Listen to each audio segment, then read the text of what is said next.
د جاهلیت په زمانہ کې و خلک ډېرې غلطې افوا دا پیلاولې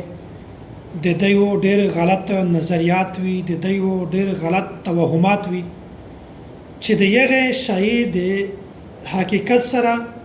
د اسلام سره هیڅ تعلق نشته په غلط نظریات کې څو نظریات تاسو ته بیانوم په تفصیل سره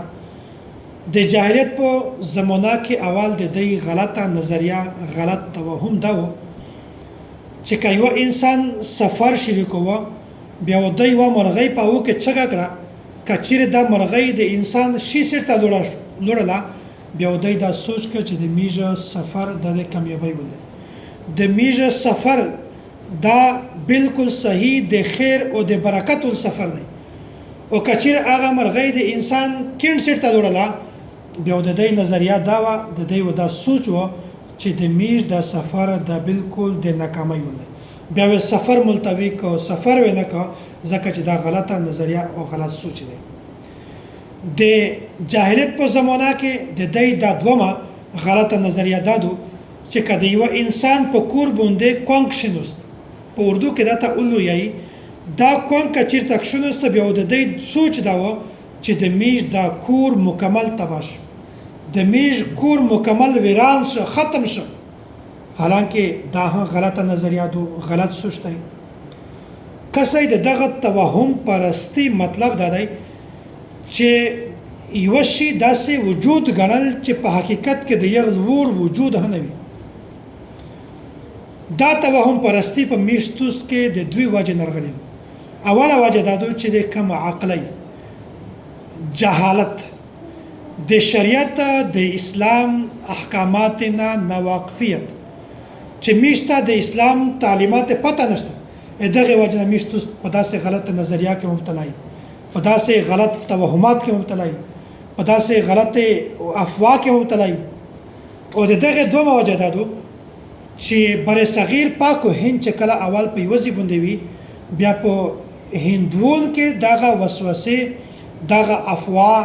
دا منګرت غلط نظریات دا ډېر جوت وي بیا د یغه نازنه جاهل مسلمانونه دغه نظریات روخستي چې هغه نن تاسو ته میشته په معاشره کې نظر راځي حالانکه دغه د اسلام سره د حقیقت سره نور تعلق نشته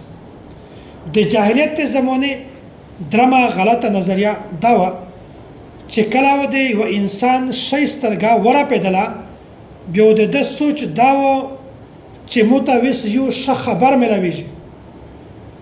مت یو خوش خبری ملويږي او کله یو انسان کیناسترګه ور پیدله بیا د داول چې مت یو بد خبر ملويږي مت یو بد خبر ملويږي غلط سوچ ملويږي دا شای مت ملويږي په هغه د نقصان دی د جاهلیت د دور د غلط نظریات نه یو نظریه دا هدو چې کایو انسان داسته چې یک سفر شریکه بیا د سفر په وخت کې دته مخامخ یو توره بلې رغلا بیا د داول چې دا سفر د مقصد د مو چې کیم دی په دا مقصد کې د مو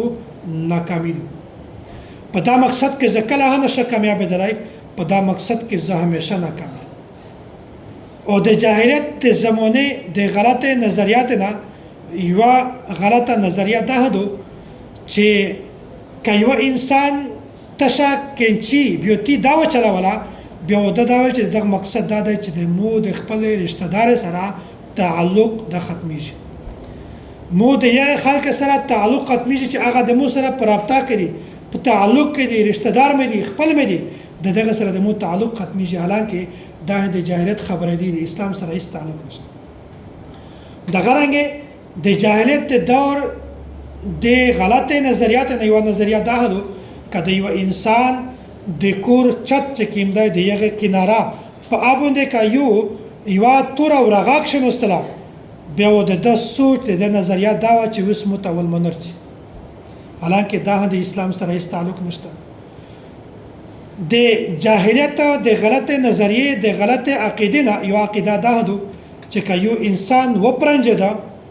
بیا د سوچ دا چې مو خو څوک یودوي خلق مې یودوي د خلق په ذهن کې د خلق په سوچ کې ځایما حالانکه دا د جاهلیت غلط نظریات نه یو نظریه دو تغرنګ د جاهلیت په غلطه نظریات کې یوه غلطه نظریه دا ده چې که د انسان شي لوس توخیر شریکه بیا ورته دا ویل چې موږ ته اوس مول میلاویږي مال جایداد ته میلاویږي او که چیرې د یوه انسان کیڼ لوس دغه توخیر شریکه دا ورغوی توخیر شریکه بیا ورته دا ویل چې موږ ته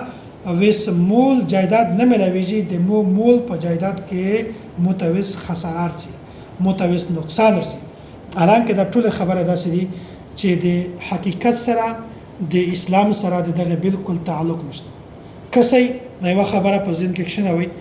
اسلام چې څومره حد پورا مستوستا تعلیمات مستوستا څه خبره زده کړې دي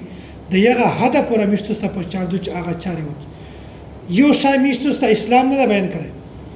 مستوستا الله تعالی نه بیان کړي مستوستا پیغمبر علیه السلام نه بیان کړي هغه شای د میش د دین په اسلام کې وروړه حصہ نه دو بیا هغه شای د میش دین اسلام تر غړوي حالانکه دا غلطه خبره ده دا څه شای د اسلام سره او د حقیقت سره بالکل هیڅ تعلق نشته واخر دعوانا ان الحمد لله رب العالمين